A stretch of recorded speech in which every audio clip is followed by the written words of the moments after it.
everyone, welcome back to JP WHU TV. It's nice to see you. I hope you're keeping well and having a good Sunday, even though it's absolutely pissing it down there at the moment. This is my full-time thoughts video on West Ham 2, Arsenal 5. But as always, guys, this video is sponsored by the channel sponsor, 3retro.com.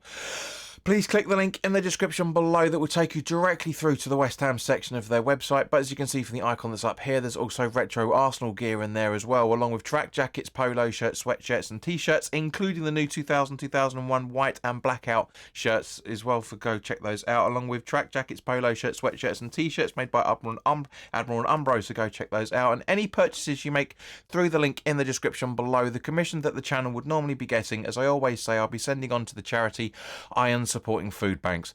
They're based in the Newham area and they're helping those in the Newham area and the Essex County and further afield for that matter, as they're probably supporting over 80 separate food banks. But I forgot to ask John when I saw him yesterday, so go check those out as well. And any purchases you make, you'll be helping out those that are less fortunate than you and I, so go kick it out. And of course, guys, you'll be saving yourself a few quid in comparison to your respective club shop. But if you want to make a donation directly to the charity instead of making a transaction through the affiliate link, that's perfectly fine. There's the Just Give 'Em Fun link right in the description as well. So £1, £2, £5, whatever you can afford, guys. Believe me, every single penny helps. So let's get crack on with it. It was a weird day yesterday. It really was a weird game. But unchanged from starting 11 from Monday night's victory over Newcastle, which was kind of to a degree to be expected. So we had Fabianski remaining in goal, with Wan-Bissaka, Tobido, Kilman and Emerson making up the back four. Souček and Paquetá in what appeared to be the defensive midfield positions, but I don't think it was. Bowen, Soler and Somerville supporting Antonio up front. Now, the weird thing was, I mean, I've watched the highlights back to make sure that I've got everything, I understand everything correctly, because it's totally different seeing the highlights or watching it on the telly, as a lot of you guys would have done, in comparison to watching the game live. I thought we did all right, to be honest with you, to a degree. Pre-game, Matt Jarvis said that we need to go at them quickly. We didn't. We kind of sat back for a lot of it. But now I'm not going to say this is the reason why we lost. There's loads of other reasons why we lost. But the officiating was terrible. Absolutely fucking abysmal. And I mean abysmal. I said in the preview I wasn't impressed with the lineup of the officials. And we got proven right. I hate Anthony Taylor. His officials were terrible. Terrible. Let's talk about it, right? So, for the first goal, Gabriel's header from the corner, beautifully taken from him. Was meant to be ill. I mean, obviously, just all jokes aside, you know, there was a lot of talk in the morning of the game that there was a virus floating around, so the under-21s were cancelled, the women's training was cancelled, etc., etc. You know, players being sent home, but nothing really doing from that. But okay, so the corner that Saka took, there is a clear foul from Timber on Paquetá, pushing him out of the way to get so. Gabriel's got a clear line at the ball. Wasn't given. Should have been given as a free kick. Wasn't. In terms of Trossard's goal itself, not the best at defending, but was it 26, 27 minutes? But yeah, you can kind of understand why that happened. It was again a great goal from Trossard.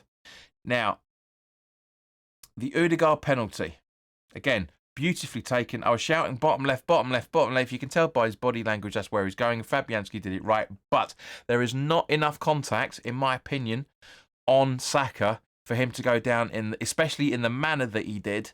And as a result of it, it should not have been a penalty in any shape or form.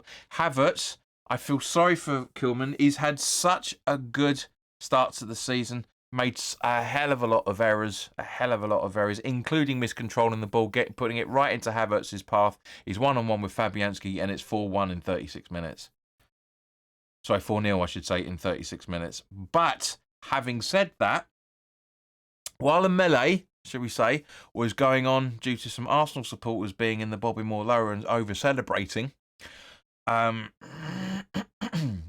you know, Somerville had a good attempt, but was ruled out for offside a couple of minutes before before Wan-Bissaka actually scored the goal. And what a ball from Carlos Soler, or Solia, as the official, the MC calls him.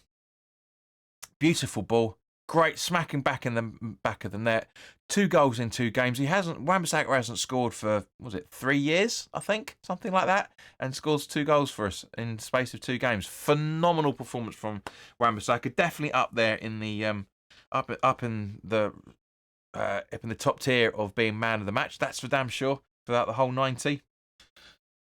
And then literally a couple of minutes later, we get a free kick for a foul from Saka, which I'm in 2 minds about watching the replay. I don't really think there's that much contact, but there's way more contact than there was on Saka in the first place. So, and a great pinpoint Paye Creswell heyday-esque sort of free kick from Emerson, and it's literally 2 goals in 1 and a bit minutes. And it's 4-2, and it's game on. And then, of course, the penalty. Now, the second penalty. Now, I can understand, at the time we were going, we don't get that. Why is he awarded a penalty? What is Fabianski meant to do? And I still maintain the rule should be that. Fabianski can't just stand there and just wait for the goal to be scored. Yes, he goes for the ball, but yes, at the same point, I think Martinelli, goes for the ball. Goes for it and he heads it over. But he's not going to know that. He's not going to know, Fabianski's not going to know that. But yes, again, makes a meal of it as it goes down. My biggest issue with Arsenal throughout especially the first half, is they are too good, as a side, they are too good to cheat and time waste. They genuinely are. They should not be doing what they're doing. I know people call it the dark arts and all that bullshit, but it's just no need for it. It's absolutely no need for it. We don't cheat. Arsenal are a better side than we are. We are. And they are. Whether you want to admit it or not, it pains us to admit that Spurs' side is better than ours, at least on paper. It's not. It's just it shouldn't be done the way that they do it. But this, second half comes around. 5-2 down. I'm not really that disheartened, to be honest with you, because I thought we played well. I don't agree with certain people that have been saying that we were humiliated by Arsenal. It was more down to the fact how shit the officials were. Awarding free kicks for Arsenal, but hardly giving anything to us. Our players getting booked more than the Arsenal players, and yet they were doing way more than we were, including diving. As I say, that's not the reason why we lost. We lost because Arsenal were the better side. Substitutions, however, a little bit questionable. Alvarez for Somerville, pretty much straight off the bat in the first half. Not really sure why that happened. Putting us to a 4-3-3, I guess, to match Arsenal's formation. But at the same point, I thought Somerville was one of our better players out there. He genuinely was. Emerson comes off for Soufal on the 65th minute. That makes sense. Obviously because we've got Leicester on Tuesday. Rodriguez coming on for Paquetá made absolutely no sense whatsoever. Irving coming on for Soler made sense, and Ings coming on for Antonio, both of which in the second half could have had a goal each, and it could have been 5-4. It really could have been. Antonio was painfully wide with that shot at goal, which is Antonio all over, and Danny Ings side rolls the balls across the face of the goal, and it should have been 5-4, but it would have been a loss no matter what anyway. So from that point of view, I'm not that disheartened in terms of everything. I don't know why that's not working. But at the same point, guys, why is that frozen all of a sudden? Can we get that? Here we go. Right. But at the same point, guys, we've got 13 games and 15 points. And looking at the table now, we are literally 4 points from Newcastle 4 points from Newcastle in 10th. We're 6 points from Brentford in 7th. Sorry, 5 points from Brentford in 7th. 8 points from Chelsea and Notts Forest, as things stand at the moment, as this video is being recorded. It's not that bad. It's not great, of course. It's not great. We want to be closer than being 6 points away from the relegation zone, of course. But again, as I say, we are just over a third of the way through the season. There's a long way to go. There's nothing really to panic about yet, but things need to change very, very quickly. So, guys, as always, put your comments in the comment section below. Like this video if you've enjoyed it. Subscribe if you're new.